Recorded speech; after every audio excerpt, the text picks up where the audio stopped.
Pasteur, séminariste et membre d'Église qui a assisté à la conférence en ligne de Nouveau Ciel, Nouvelle Terre, Shincheonji, témoignage sur la prophétie et l'accomplissement de l'Apocalypse, la nouvelle alliance de Dieu, bienvenue à tous. Je suis Ki-Chol Hong et je serai votre présentateur aujourd'hui. Les prophéties de l'Apocalypse de Jean et la parole de la réalité de leur accomplissement, que vous devez absolument connaître si vous êtes un croyant, sont actuellement diffusées en direct dans le monde entier sur YouTube.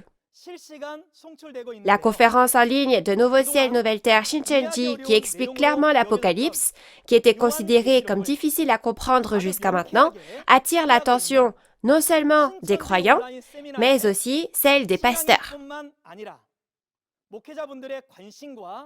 Je crois que plus les personnes présentes ici entendent cette parole, plus elles expérimentent directement le fait que l'Apocalypse de Jean n'est pas un texte complexe et obscur, expliqué avec des commandements d'hommes, mais est parfaitement rationnel et peut être clairement compris à travers la Bible.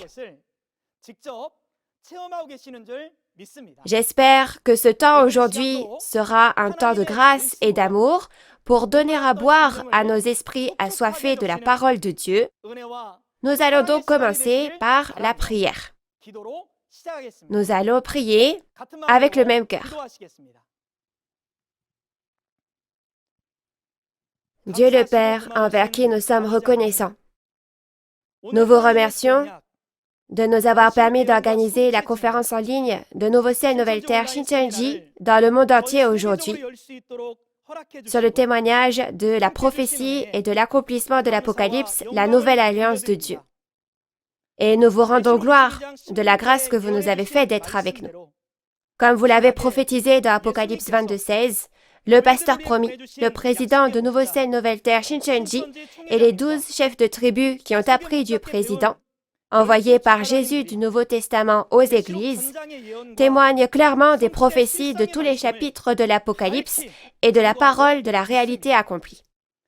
La dernière fois, nous avons appris la parole d'Apocalypse 6 et aujourd'hui, nous apprendrons la parole d'Apocalypse 7 par l'intermédiaire du chef de la tribu de Jean. Que ce soit un rassemblement qui ne rende gloire qu'à Dieu, en étant avec Dieu.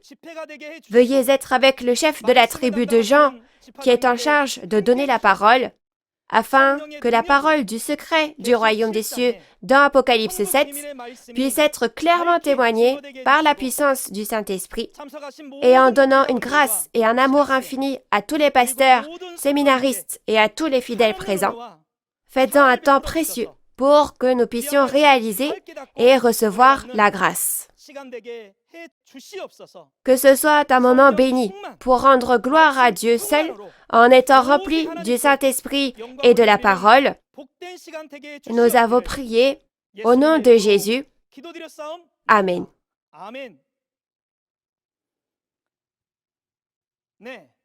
Nous tenons à vous informer que la conférence en ligne d'aujourd'hui se déroule dans le strict respect des règles de prévention sanitaire et de distanciation sociale. La dernière fois, nous avons appris la parole d'Apocalypse chapitre 6. Je crois que l'œuvre de Dieu et de Jésus qu'ils ont promise et accomplie sans faute a été un enseignement précieux dans vos cœurs. La parole d'Apocalypse chapitre 7 qui vous sera prêchée aujourd'hui contraste avec Apocalypse chapitre 6 qui traitait du jugement et de la fin de l'Israël spirituel, le premier monde, et parle de la création des 12 tribus, le nouveau royaume et le nouveau peuple de Dieu. Vous verrez le contenu à propos des 144 000 des 12 tribus, à propos desquels vous étiez si curieux. Qui sont les 144 000 des 12 nouvelles tribus créées en scellant du sceau de Dieu? Qu'est-ce que le sceau de Dieu? Et qu'est-ce que la grande multitude en blanc que personne ne peut compter? Vous êtes curieux, n'est-ce pas? Et puisqu'il est écrit que la multitude en blanc sortira de la grande tribulation, il doit aussi y avoir une grande tribulation à traverser. Afin de répondre clairement à toutes ces questions, Pour vous, aujourd'hui, Ki-won Lee, chef de la tribu de Jean, a préparé cette conférence. Aujourd'hui encore, alors que les prophéties et les réalités de l'Apocalypse sont témoignées une à une, j'espère que vous obtiendrez une grande réalisation et que ce sera un temps précieux pour que la lumière de la vérité brille avec éclat dans vos cœurs. Ainsi, accueillons Ki-won Lee, le chef de la tribu de Jean, qui va prêcher la parole. Veuillez l'accueillir avec des applaudissements chaleureux.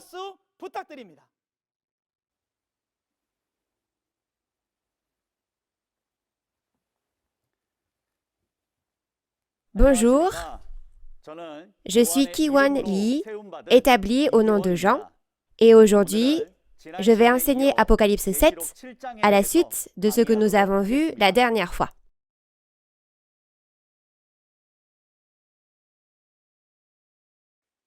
Témoignage sur la prophétie et l'accomplissement de l'Apocalypse, la nouvelle alliance de Dieu.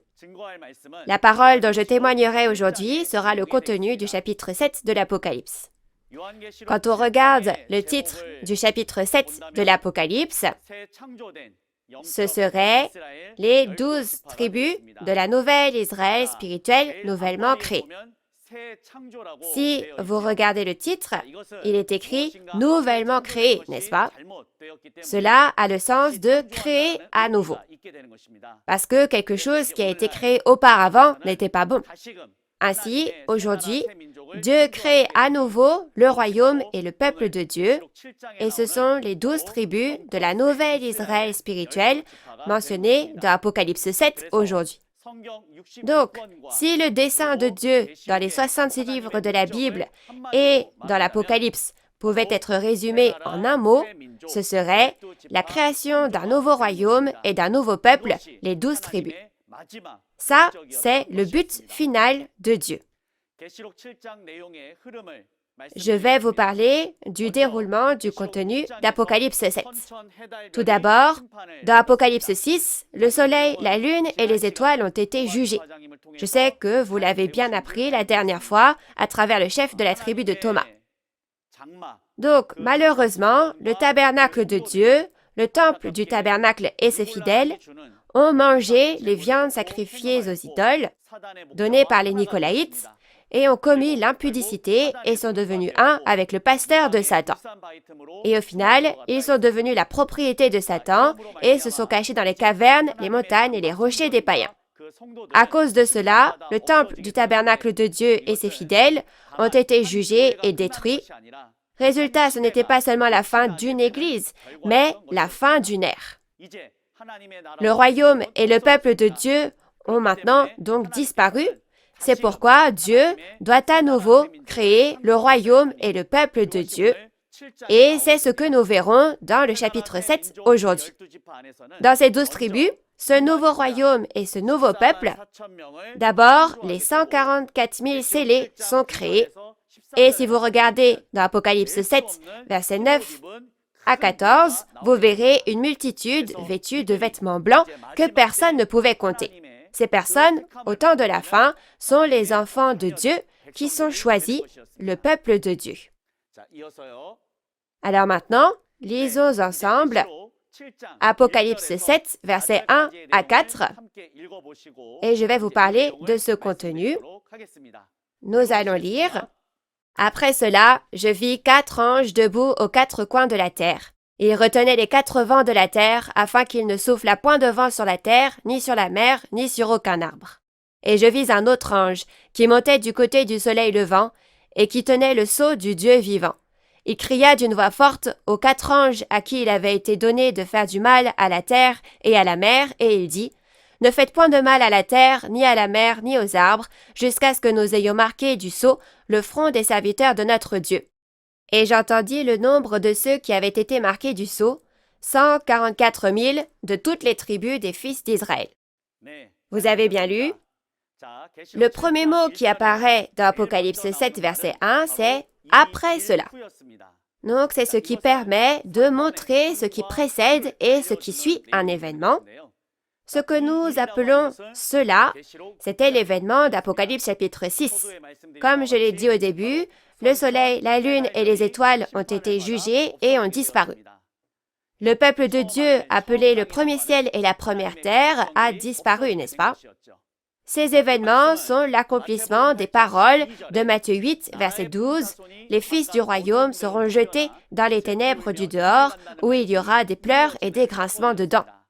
Donc, après les événements d'Apocalypse 6, nous arrivons à Apocalypse 7, et si nous regardons les versets 1 à 8, les 144 000 des 12 tribus sont scellés, et ce contenu est l'événement qui accomplit le contenu de Matthieu 8, verset 11, qui dit « Plusieurs viendront de l'Orient et de l'Occident et s'assiéront dans le royaume des cieux. » Ensuite, il est écrit « Après cela, je vis 4 anges debout aux 4 coins de la terre, et ils retenaient les 4 vents de la terre, afin qu'il ne souffle point de vent sur la terre, ni sur la mer, ni sur aucun arbre. » Alors les 4 anges ici sont les archanges. Et les 4 vents de la terre que les archanges retiennent font référence aux nombreux anges appartenant à ces archanges. Ainsi, tout comme dans la vie de tous les jours, au sein d'un groupe, la personne qui est à la tête est appelée le chef de telle ou telle chose. De la même façon, il y a aussi cette organisation entre les anges dans le ciel. Donc les anges sont répartis en 4 groupes. Et les chefs de ces groupes sont appelés les archanges. Ainsi, ces archanges retiennent les anges qui sont appelés les 4 vents de la terre, afin qu'il ne souffle point de vent sur la terre, ni sur la mer, ni sur aucun arbre. Cette terre fait référence au temple du tabernacle. Et la mer fait référence au monde, et les arbres font référence à diverses dénominations. Ainsi, il est écrit qu'ils empêchent les vents de souffler. Pourquoi? Quand on regarde la raison au verset 3, c'est écrit « Ne faites point de mal à la terre, ni à la mer, ni aux arbres, jusqu'à ce que nous ayons marqué du sceau le front des serviteurs de notre Dieu. » Donc c'était en raison de cette parole. Donc cela veut dire que la raison pour laquelle les 4 anges retenaient les 4 vents de la terre était pour sceller les 144 000 serviteurs de Dieu. Donc, jusqu'à ce qu'ils soient scellés, le vent est retenu et le jugement est suspendu, et après qu'ils sont scellés, le vent et le jugement reprennent, n'est-ce pas? C'est pourquoi il y a une tempête au chapitre 6, n'est-ce pas? On a jugé à travers les anges. Et maintenant, le jugement a cessé, n'est-ce pas? On scelle les 144 000 et après le scellage, le vent et le jugement reprennent. C'est ce que cela signifie. Donc maintenant, le vent est retenu. Alors ensuite, il est écrit « Un autre ange qui montait du côté du soleil levant et qui tenait le sceau du Dieu vivant. » Donc c'est l'une des choses les plus importantes dans ce que vous allez apprendre aujourd'hui. Le sceau de Dieu. Alors, qu'est-ce que ça veut dire? Le sceau dont on parle ici n'est pas le sceau dans le sens de récipient, mais est le sceau dans le sens de cachet. Donc, le cachet. Si nous y pensons, sur un sceau est écrit le nom du propriétaire du sceau. Et si on appose son sceau quelque part, cela montre que c'est notre possession. Alors, si c'est le sceau de Dieu, le nom de Dieu doit y être écrit, n'est-ce pas? Alors, quel est le nom de Dieu? Oui, c'est d'abord Jéhovah. Donc, si vous regardez dans Jean 1, verset 1, il est écrit « La parole, c'est Dieu ». Ainsi, la parole de Dieu est écrite sur le sceau de Dieu. Et la personne qui reçoit la parole sera donc aussi dans la position de sceau de Dieu. Donc si vous regardez Agée 2, verset 23, il est écrit « Je ferai de Zorobabel un sceau de Dieu ». Mais ces paroles se sont en fait accomplies à travers Jésus. C'est pourquoi il y a une expression de Jésus disant « Je suis celui qui est scellé par Dieu le Père ». Donc le sceau de Dieu, pour résumer, c'est la parole de Dieu et le pasteur qui a reçu la parole. Alors, Que signifie marquer le front du sceau de Dieu? C'est écrire la parole de Dieu dans l'esprit et dans le cœur de la personne.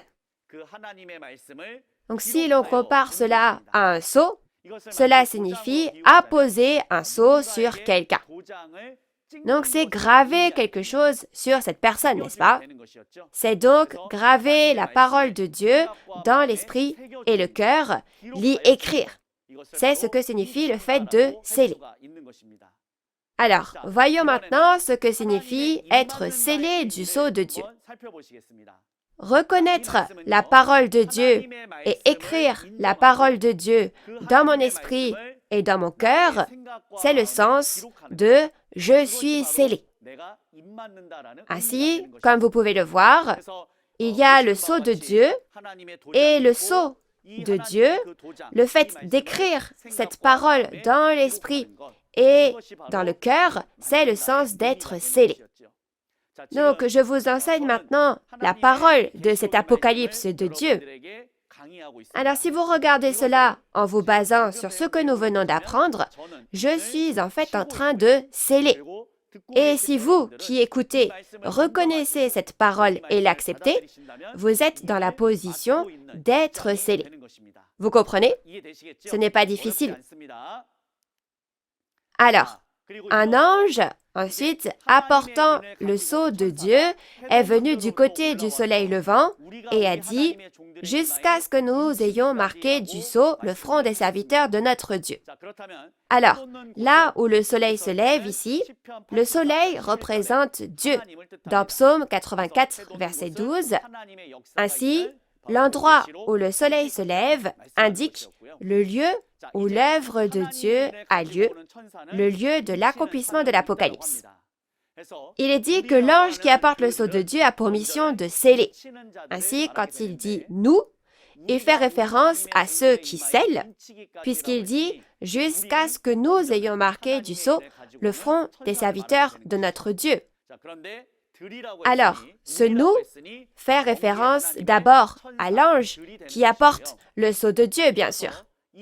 Mais puisqu'il dit au pluriel « nous », il parle des anges de Dieu dans le monde spirituel. Alors, qui marque du sceau sur cette terre? L'ange qui vient avec la parole de Dieu la donne aux hommes, mais il ne la donne pas en allant voir chacun, un par un. Quand on regarde le chapitre 10 de l'Apocalypse, il y a un ange qui apporte la parole révélée de Dieu et de Jésus. L'ange apporte ce livre à une personne d'Apocalypse 10 et le lui fait manger. Celui qui a reçu et mangé le livre a pu réaliser pleinement ces paroles, n'est-ce pas? Alors, les anges viennent-ils enseigner la Bible et la dire à tout le monde? Non, ce n'est pas le cas. Dans la Bible, il y a le schéma montrant que cette parole n'est donnée qu'à une seule personne. Il faut donc que cela s'accomplisse selon cette parole, n'est-ce pas? Ainsi, le pasteur qui a mangé le livre ouvert dans Apocalypse 10 est apparu, et la réalité de ce pasteur est le président de Nouveau Ciel, Nouvelle Terre Shincheonji, Man Hee Lee, aujourd'hui. Ainsi, aujourd'hui, Nouveau Jean, le pasteur promis, le président de Nouveau Ciel, Nouvelle Terre Shincheonji, reçoit et mange cette parole et scelle et enseigne les 12 chefs de tribu avec cette parole et leur donne à chacun d'entre eux la mission de sceller 12 000 personnes par tribu. Ainsi, le « nous » ici fait référence tout d'abord aux anges de Dieu dans le monde spirituel, le pasteur qui a reçu et mangé le livre ouvert, et les 12 chefs de tribu de Nouveau Ciel, Nouvelle Terre, Shincheonji, qui ont été scellés par le pasteur qui a reçu et mangé le livre. Ils en sont la réalité.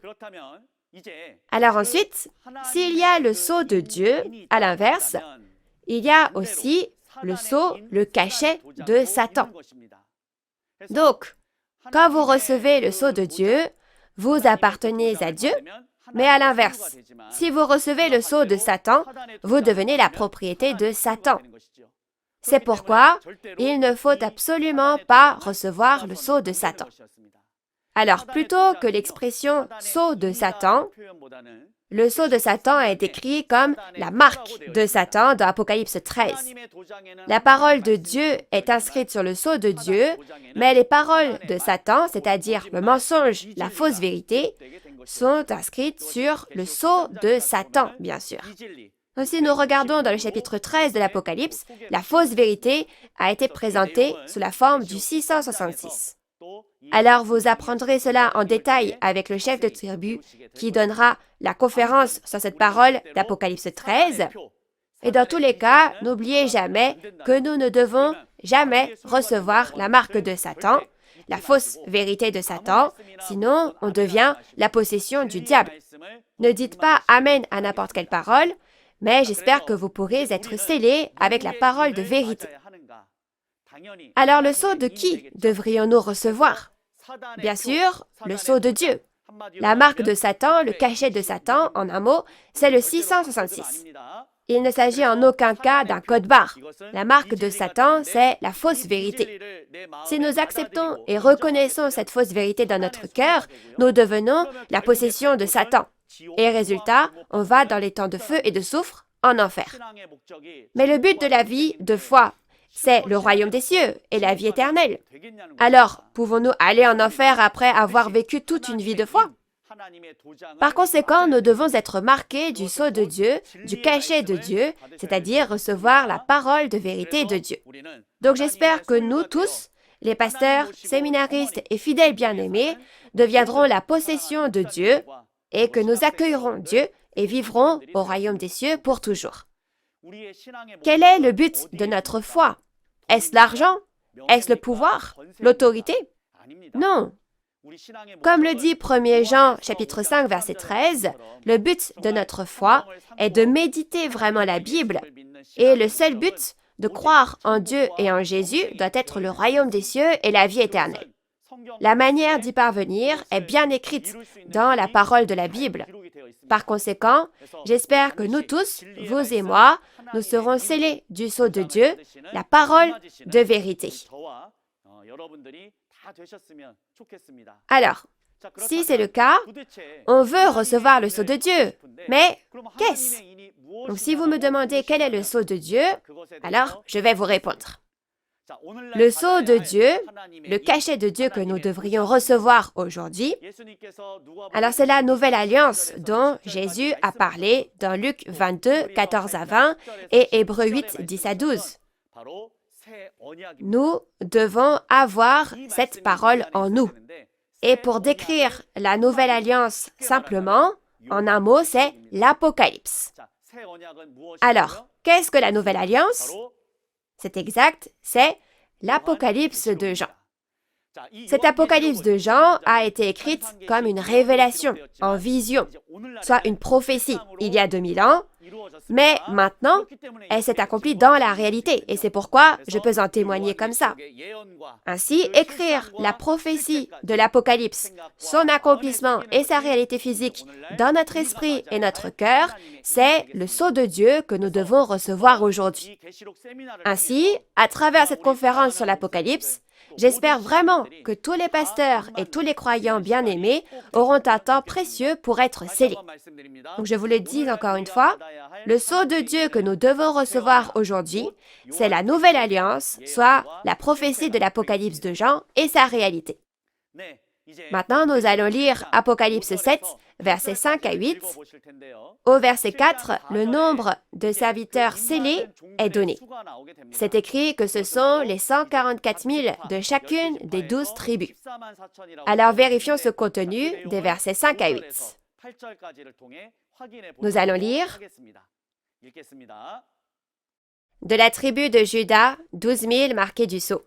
De la tribu de Ruben, 12 000. De la tribu de Gad, 12 000. De la tribu d'Asser, 12 000. De la tribu de Nephtali, 12 000. De la tribu de Manassé, 12 000. De la tribu de Siméon, 12 000. De la tribu de Lévi, 12 000. De la tribu d'Issachar, 12 000. De la tribu de Zabulon, 12 000. De la tribu de Joseph, 12 000. De la tribu de Benjamin, 12 000 marqués du sceau. Vous avez bien lu? Alors, voyons maintenant le nombre des serviteurs scellés. Ce nombre est celui des 144 000 des 12 tribus. Donc, quand on regarde Apocalypse 7, versets 4 à 8, on voit qu'ils sont scellés et qu'il y a donc 12 000 dans chaque tribu. Donc, il y a 12 tribus au total, alors 144 000 personnes sont faites de cette façon. Alors, je vais vous parler de ces 144 000 personnes plus tard aussi, mais sachez que ce n'est pas un nombre symbolique. Ce nombre doit être créé dans la réalité. Alors, comment ces 144 000 sont-ils créés? Ce nombre est-il créé au hasard, à ce moment, juste comme ça, sans plan précis? Non, ce n'est pas le cas. Ces 144 000, le fait qu'ils sont créés au temps de la fin, avait été prophétisé il y a déjà 2600 ans. Ainsi, il a été prophétisé dans Jérémie 31, 27 que 2 types de semences seraient semées, la semence de l'homme et la semence de bête. Et selon cette parole, environ 600 ans plus tard, Jésus, qui est venu sur cette terre au premier avènement, sème la bonne semence sur cette terre selon cette parole. Cette bonne semence, c'est la semence de Dieu. Cependant, lorsque cette semence de Dieu est semée, le diable, l'ennemi, vient et sème par-dessus aussi sa propre semence livrée. Et Jésus dit que puisque la bonne semence, la semence de Dieu, a été semée, cette semence grandira et deviendra du bon grain plus tard. Et le grain est moissonné et mis dans le grenier, la grange, et Jésus a prophétisé que cette grange serait le royaume des cieux où Dieu et Jésus demeurent, puis il est parti. Ainsi, la semence de Dieu a été semée sur la terre, et la semence du diable aussi a été semée. Luc 8, 11 dit que la semence est la parole de Dieu. Donc, la semence que Jésus a semée ne parlait pas d'une sorte d'agriculture physique. Ce n'est pas une semence que l'agriculteur sème, mais la semence de la parole de Dieu. La parole de Dieu. Alors maintenant, 2000 ans se sont écoulés depuis que la semence de Dieu a été semée. Alors bien sûr, maintenant, les grains sont suffisamment mûrs si on regarde du point de vue du temps de l'agriculture spirituelle. Donc si vous regardez Apocalypse 14, 14 à 16, il est dit « Maintenant le grain est mûr et l'ange moissonne avec cette seule faucille. » Donc si vous regardez dans Apocalypse 14, la Bible dit « Les premiers fruits mûrs moissonnés sont les 144 000. » Alors maintenant, les 144 000 grains mûrs, les premiers fruits, ont été produits. Et dans Jacques 1, verset 18, il est dit « Ils sont nés de la parole de vérité. » Alors, nous moissonnons aujourd'hui. Donc, les 144 000 moissonnés sont scellés dans Apocalypse 7. Et en gravant encore et encore les paroles de l'accomplissement physique de l'Apocalypse, les 144 000 qui sont nés de la parole de vérité ont été créés. Et donc maintenant, enfin, les 144 000, les fils de Dieu, les premiers fruits, ont été moissonnés et scellés selon la volonté de Dieu. Alors, qui sont ces 144 000 personnes? Alors, on moissonne et on scelle. Et les 144 000 sont créés.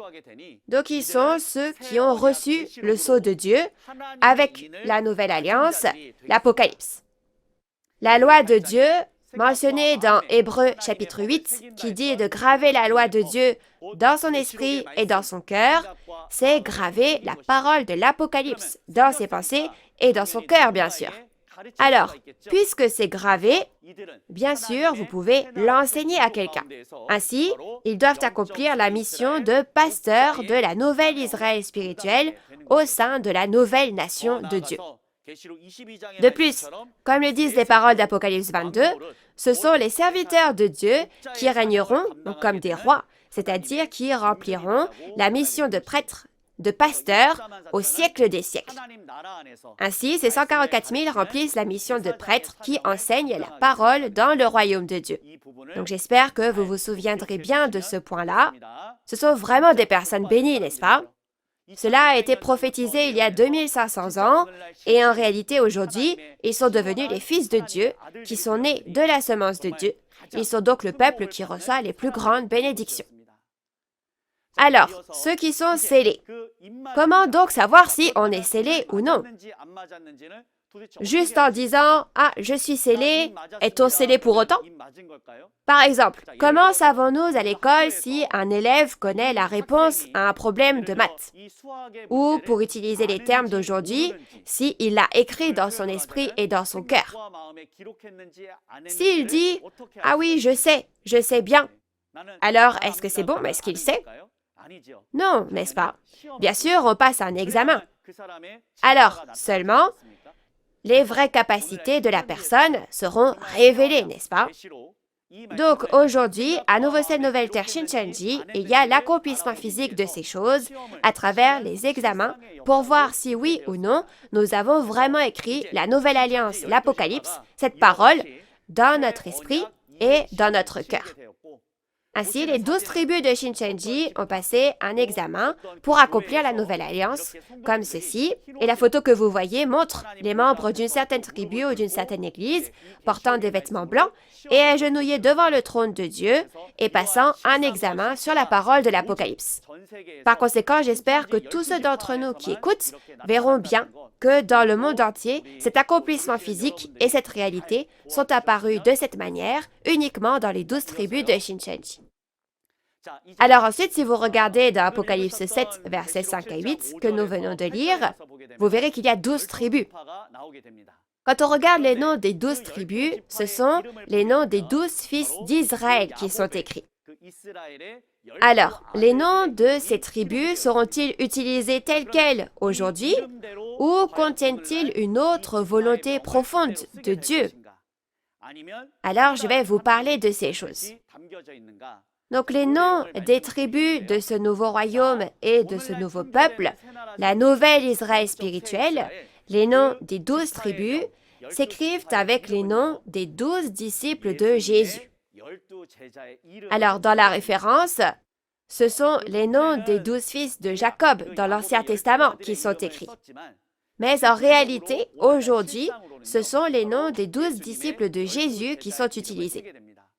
Alors ça, ce n'est pas mon opinion personnelle, et c'est faire selon la volonté de Jésus. Si vous regardez dans Matthieu 19, verset 28, Jésus a dit « Quand le Fils de l'homme, au renouvellement de toutes choses, sera assis sur le trône de sa gloire, vous qui m'avez suivi, vous serez de même assis sur 12 trônes et vous jugerez les 12 tribus d'Israël. » Alors, cela arrivera lorsque le monde sera renouvelé, c'est-à-dire lorsque la 7e trompette d'Apocalypse 11, verset 15, sonnera.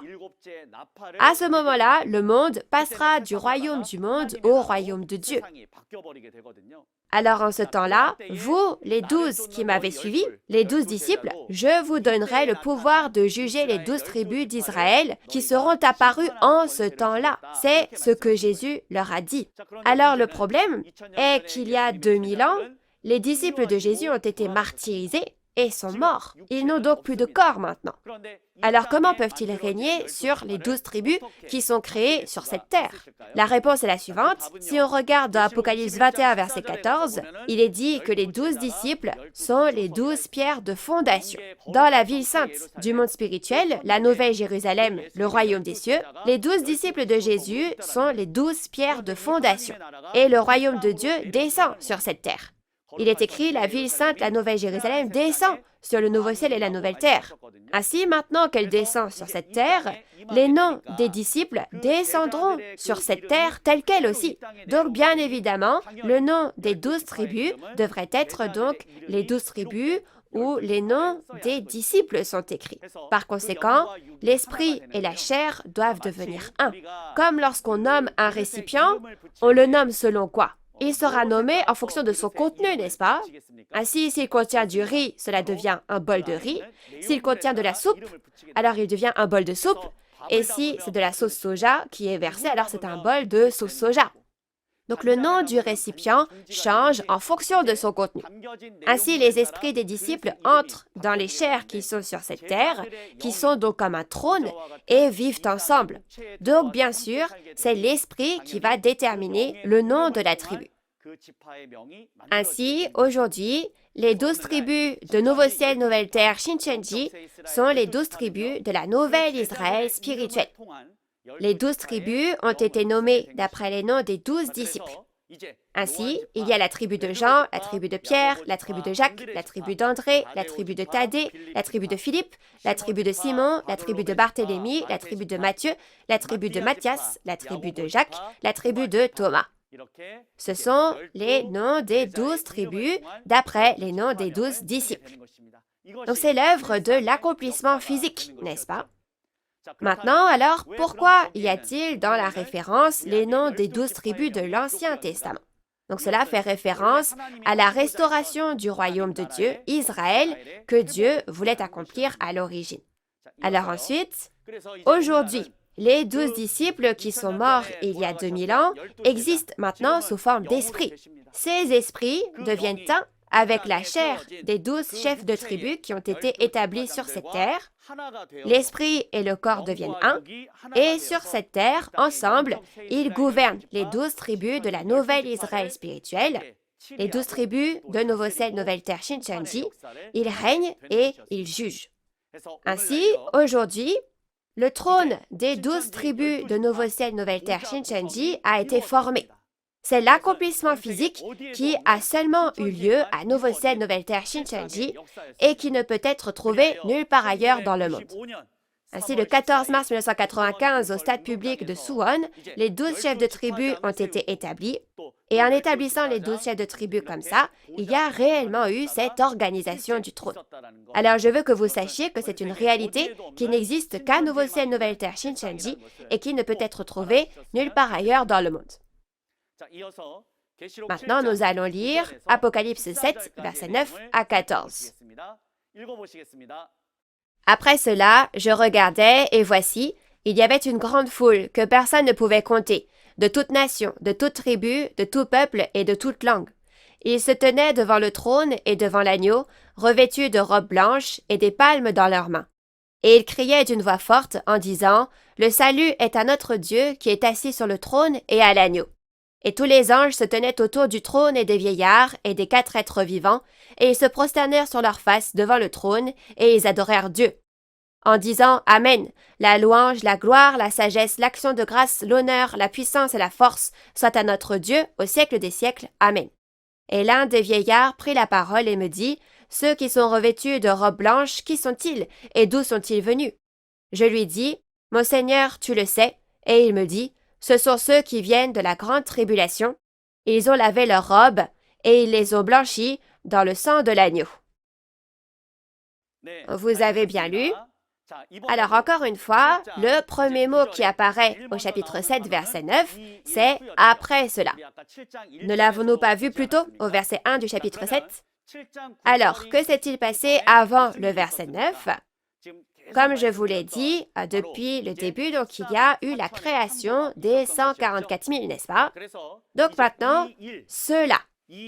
Donc c'est après cela. Donc ce qui s'est passé avant, c'est le jugement a été arrêté et les vents sont retenus jusqu'à ce que les 144 000 soient scellés. Alors, les 144 000 ont été scellés, tandis que le jugement a été arrêté. Donc maintenant qu'ils ont été scellés, puisqu'il est dit que les vents ne sont retenus que jusqu'à ce qu'ils soient scellés, alors maintenant, les vents souffleront à nouveau, n'est-ce pas? Et si on regarde dans Apocalypse 7, 9 et 14, on dit que c'est une grande tribulation. Et du milieu de cette grande tribulation, une grande multitude vêtue de blanc qu'on ne peut compter est sortie. Alors d'où sort la grande multitude vêtue de blanc qui sort de la grande tribulation? Quand on regarde, il est dit qu'elle sort innombrable de toute nation, de toute tribu, de tout peuple et de toute langue, n'est-ce pas? Alors c'est écrit que personne ne pouvait compter, n'est-ce pas? Ce qu'on peut compter ici, ce sont les 144 000, n'est-ce pas?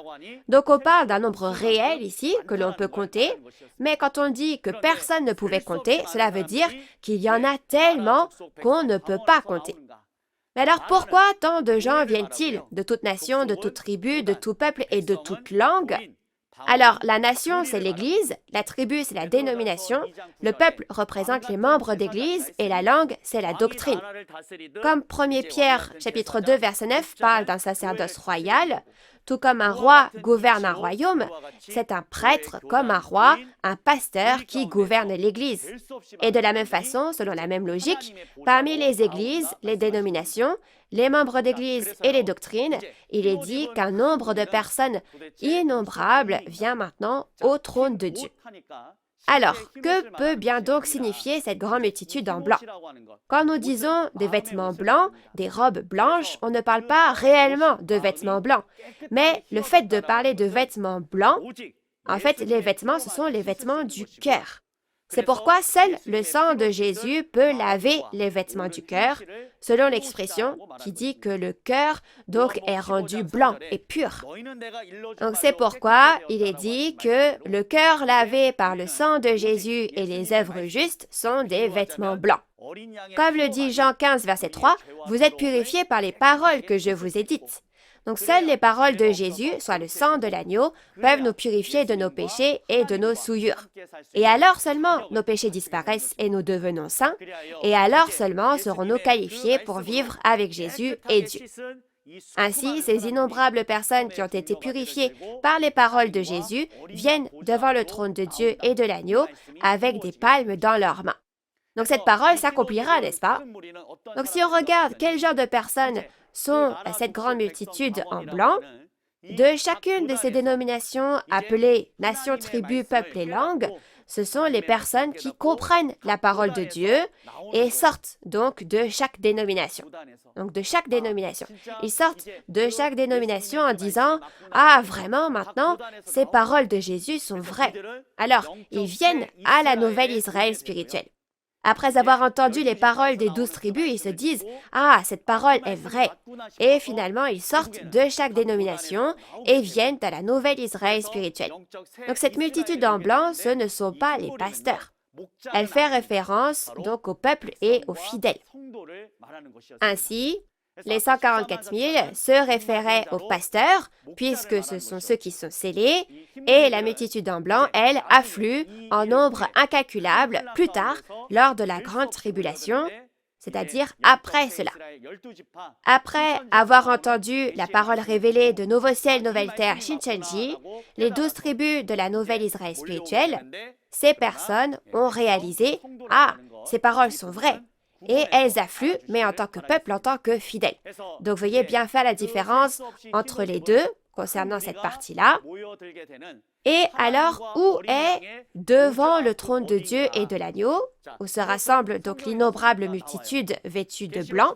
Quand on regarde dans la Bible, il y a la réponse. Quand on regarde au chapitre 14 de l'Apocalypse, il est écrit « Je regardais et voici, l'agneau se tenait sur la montagne de Sion et avec lui 144 000 personnes. » Alors, Jésus se tient sur le mont Sion, n'est-ce pas? Mais avec lui, il y a 144 000 personnes. Cependant, puisque les 144 000 constituent les 12 tribus d'Apocalypse 7 que nous venons d'apprendre, au final, où se trouve ce devant le trône de Dieu et de l'agneau, où se rassemble la multitude en blanc, on peut donc savoir que c'est l'endroit où il y a les 12 tribus, n'est-ce pas? Alors maintenant, à Nouveau Ciel, Nouvelle Terre, Shincheonji, nous sommes vraiment en train de faire connaître cette parole dans le monde entier à travers ces conférences sur l'Apocalypse, et je crois qu'il y aura cette œuvre très grande au cours de laquelle d'innombrables personnes qui auront entendu et réalisé la parole se rassembleront. Alors, quelle est la différence entre les 144 000 et la grande multitude en blanc? Les 144 000 sont ceux qu'on scelle, n'est-ce pas? Et maintenant, ça y est, ils sont scellés, n'est-ce pas? Donc, ce sont les prêtres, n'est-ce pas? Ce sont les pasteurs. Alors, après avoir scellé les 144 000, la grande multitude en vêtements blancs, c'est le peuple dont les péchés ont été pardonnés par le sang de Jésus, ce sont les fidèles. Et les 144 000, ce sont ceux qui sont moissonnés, ceux qui ont été moissonnés. Ainsi, les 144 000 ont été moissonnés et scellés, appartiennent aux 12 tribus et remplissent la mission de prêtre. Et ceux qui sont venus au royaume de Dieu et se sont lavés dans le sang de l'agneau et sont devenus le peuple et les fidèles sont la grande multitude revêtue de vêtements blancs. Donc en abrégé, on peut dire que c'est la multitude en blanc. Maintenant, nous allons lire Apocalypse 7, versets 15 à 17. Nous allons lire. « C'est pour cela qu'ils sont devant le trône de Dieu et le servent jour et nuit dans son temple. Celui qui est assis sur le trône dressera sa tente sur eux. Ils n'auront plus faim, ils n'auront plus soif, et le soleil ne les frappera point, ni aucune chaleur. Car l'agneau qui est au milieu du trône les paîtra et les conduira aux sources des eaux de la vie, et Dieu essuiera toute larme de leurs yeux. Vous avez bien lu? Alors ici, il est écrit qu'ils sont devant le trône de Dieu, n'est-ce pas? Alors ici, c'est la suite de ce qui a été mentionné avant. Donc, ce sont les 144 000 et la multitude en blanc, les 12 tribus de la nouvelle Israël spirituelle. Donc, ils sont maintenant devant le trône de Dieu. Alors, il est dit qu'ils servent Dieu jour et nuit dans le temple de Dieu. Le temple de Dieu, où sont les 144 000 et la multitude en blanc, c'est-à-dire le nouveau ciel et la nouvelle terre, c'est le temple du tabernacle du témoignage, c'est le nouveau ciel et la nouvelle terre, les 12 tribus de nouveau ciel, nouvelle terre, Shinchenji. Cet endroit, c'est le temple de Dieu sur cette terre. Mais il est dit que Dieu dressera sa tente sur eux. Donc le tabernacle de Dieu, c'est le royaume des cieux du monde spirituel. Donc le royaume des cieux est avec eux, les 144 000 et la multitude en blanc. Donc dans Apocalypse 21, verset 1, les versets 1 à 3, on retrouve le même contenu. Il est écrit, la nouvelle Jérusalem, la ville sainte du monde spirituel, vient sur le nouveau ciel et la nouvelle terre. Et le tabernacle de Dieu est avec les hommes. Alors, que se passera-t-il lorsque Dieu établira ce tabernacle? Si on regarde dans Apocalypse 21, verset 4, il dit, il n'y aura plus de mort. Ainsi, avant qu'Adam ne pêche, ce que Dieu voulait tant, en fait, il aurait pu vivre éternellement avec Dieu. Cependant, à cause du péché d'Adam, Dieu est parti et la mort est venue sur cette terre. Donc, Dieu, qui était parti, voulait revenir sur cette terre, mais il ne pouvait pas à cause du péché des hommes.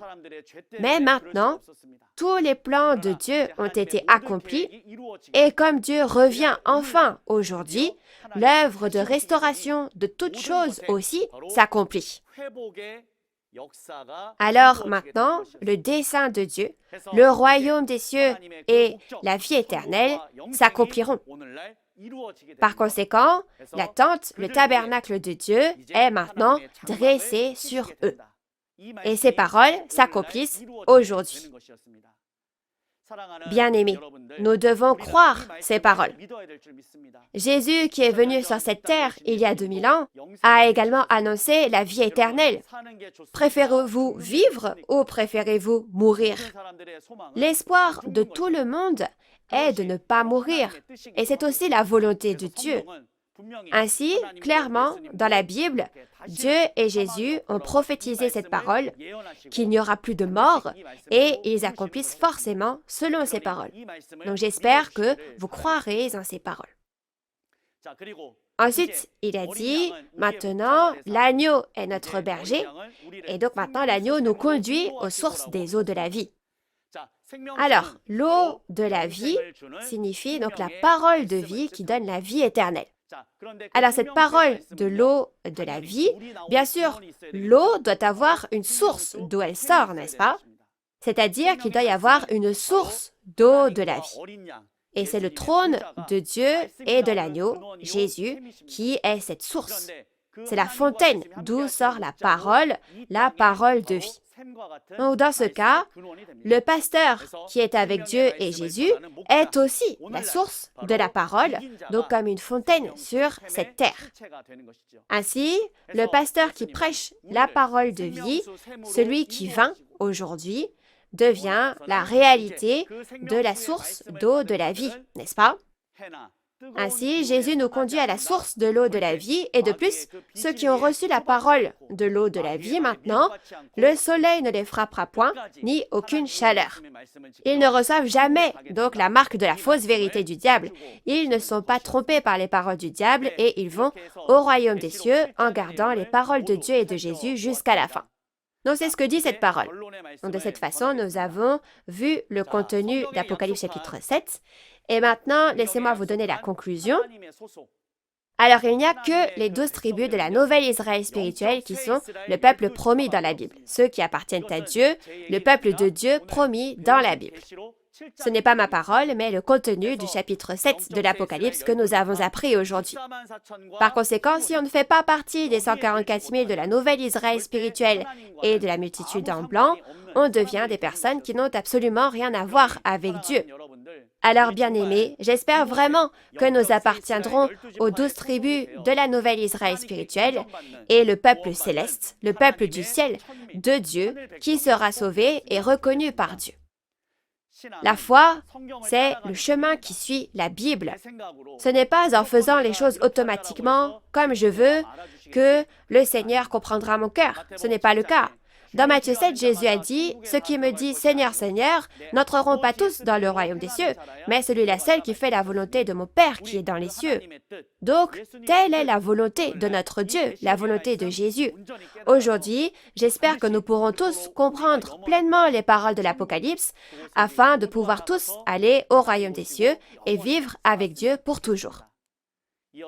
Alors, dans l'Apocalypse, il est dit que la multitude en blanc, ce sont ceux qui ont lavé leurs robes et les ont blanchis dans le sang de l'agneau. Et la Bible dit aussi, les 144 000 prêtres sont le royaume et les prêtres achetés par le sang de Jésus. C'est pourquoi le sang de Jésus nous est absolument nécessaire. Mais qu'est-ce que le sang de Jésus? Il faut savoir, n'est-ce pas? Le sang de Jésus, c'est la parole révélée. Alors aujourd'hui, ces paroles qui témoignent de la réalité de l'accomplissement de l'Apocalypse sont le sang de Jésus que nous devons manger et avec lequel nous devons nous laver. Alors, ce sang de Jésus entre en moi et par l'effet de ce sang, mes péchés disparaissent et je suis qualifié pour vivre avec Dieu.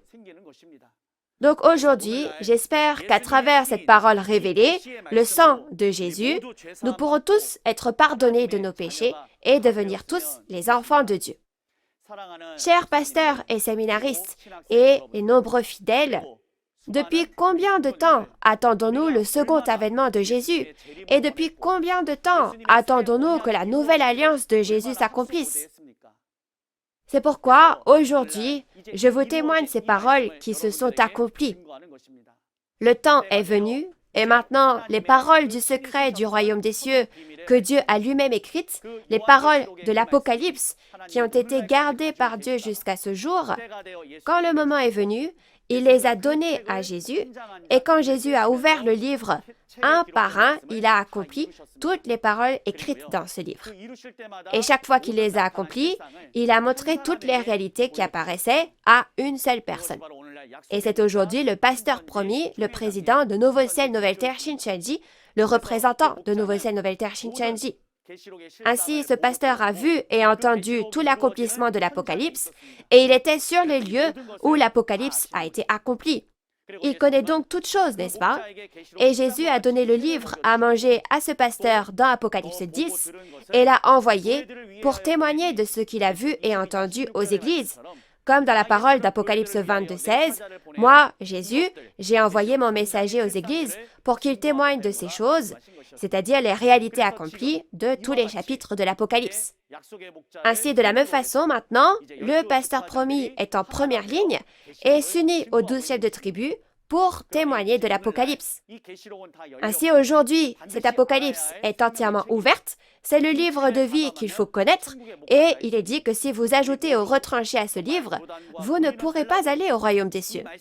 Donc maintenant, même si nous sommes tous issus de dénominations différentes et que nous avons des doctrines différentes, devenons un dans cette parole et atteignons tous le royaume des cieux et la vie éternelle que nous avons tant espéré. J'espère vraiment que nous pourrons faire ainsi. Maintenant, enfin, je crois que vous et moi, tous ceux qui entendent cette parole, nous deviendrons un. Nous croyons que nous sommes un en Dieu et en Jésus. Allons tous ensemble au royaume des cieux en devenant un dans la foi sans se quereller. Je vous aime sincèrement. Pour finir, afin de montrer que nous sommes un en Dieu et en Jésus, nous allons tous lever l'index quand je dirai « Nous sommes un ». Merci d'avoir écouté. Nous croyons que nous sommes un en Dieu et en Jésus. Allons au royaume des cieux ensemble.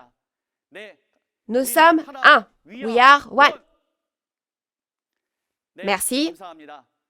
Donc pour finir, nous allons prier ensemble. Dieu notre Père, saint et très saint. Nous rendons grâce et gloire à Dieu le Père de nous avoir accordé un jour précieux aujourd'hui et de nous avoir permis d'étudier ensemble les paroles d'Apocalypse 7. Dieu notre Père, aidez-nous tous à appartenir aux 12 tribus de la nouvelle Israël spirituelle selon vos paroles. Et en outre, aidez-nous afin que nous puissions nous laver complètement avec le sang de Jésus et que nous puissions être qualifiés pour servir Dieu et vivre avec Jésus pour toujours. Notre seul but est le royaume des cieux. Nous croyons que nous devons connaître l'Apocalypse pour entrer dans le royaume des cieux. Il est dit que si vous ajoutez aux retranchés à l'Apocalypse, vous ne pourrez pas aller au royaume des cieux. Alors s'il vous plaît, donnez-nous la grâce afin que tout le monde puisse pleinement apprendre cette parole et aller au royaume des cieux sans ajouter ni retrancher. Donnez la grâce infinie du ciel aux pasteurs, séminaristes et fidèles bien-aimés qui écoutent cette parole, afin qu'ils puissent réaliser la parole, ouvrez leur cœur, leurs yeux et leurs oreilles. Veuillez œuvrer pour que chacun puisse être scellé avec les paroles de cette révélation et devenir le précieux peuple de Dieu dans le royaume des cieux. Aussi, que Dieu soit avec nous jusqu'à Apocalypse 22, jusqu'à la fin, jusqu'au moment même où toutes ces choses sont conclues, et ouvrez l'environnement de chacun ici présent pour que tous puissent écouter ces paroles jusqu'à la fin. Nous vous remercions et nous avons prié au nom de Jésus. Amen. Merci beaucoup d'avoir écouté. Nous allons terminer ici. Merci.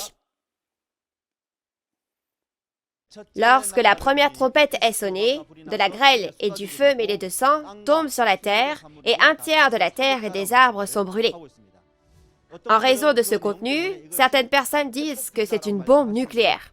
Si c'était une bombe nucléaire, où devrait-elle être? Elle devrait être dans un entrepôt d'armes. Si vous ne connaissez pas de la première à la 6e trompette, vous ne pouvez pas entendre le son de la 7e trompette et ne pouvez pas le vérifier. Donc j'espère que vous pourrez tous vraiment ouvrir votre cœur et écouter le message de salut contenu dans cette trompette et en bénéficier. Jeudi de cette semaine, comme la vidéo d'aperçu que vous avez vue plus tôt, le chef de la tribu d'André, Il-gon Kim, nous délivrera les paroles du chapitre 8 de l'Apocalypse. Apocalypse 8 est le chapitre où le dernier des 7 sceaux qui scellaient le livre de l'Apocalypse est ouvert et 4 des 7 trompettes sont sonnées. L'heure est la même qu'aujourd'hui à 10 heures, alors j'espère que tout le monde sera présent et réalisera la précieuse et véritable volonté de Dieu et la parole de la promesse. La raison pour laquelle l'Église Nouveau Ciel, Nouvelle Terre, Shincheonji peut témoigner des paroles de l'Apocalypse avec autant d'assurance est qu'il y a un pasteur promis qui a maîtrisé non seulement la Nouvelle Alliance, l'Apocalypse, mais aussi les prophéties des 4 évangiles et même leur réalité. En plus des paroles de l'Apocalypse que vous avez entendues aujourd'hui, si vous avez d'autres questions ou demandes de renseignements sur l'Église Nouveau Ciel, Nouvelle Terre, Shincheonji et sa doctrine, veuillez contacter le numéro représentatif de chaque tribu affiché à l'écran. Nous vous guiderons en détail et avec amabilité. Nous allons maintenant terminer en faisant la prière que le Seigneur nous a enseignée. Nous allons prier tous ensemble. Nous allons faire notre Père tous ensemble. Notre Père qui es aux cieux, que ton nom soit sanctifié, que ton règne vienne, que ta volonté soit faite sur la terre comme au ciel. Donne-nous aujourd'hui notre pain de ce jour. Pardonne-nous nos offenses, comme nous pardonnons aussi à ceux qui nous ont offensés. Et ne nous laisse pas entrer en tentation, mais délivre-nous du mal, car c'est à toi qu'appartiennent le règne, la puissance et la gloire pour les siècles des siècles. Amen. Ceci conclut la conférence en ligne de Nouveau Ciel, Nouvelle Terre, Shincheonji, témoignage sur la prophétie et l'accomplissement de l'Apocalypse, la nouvelle alliance de Dieu. Merci à tous d'avoir participé.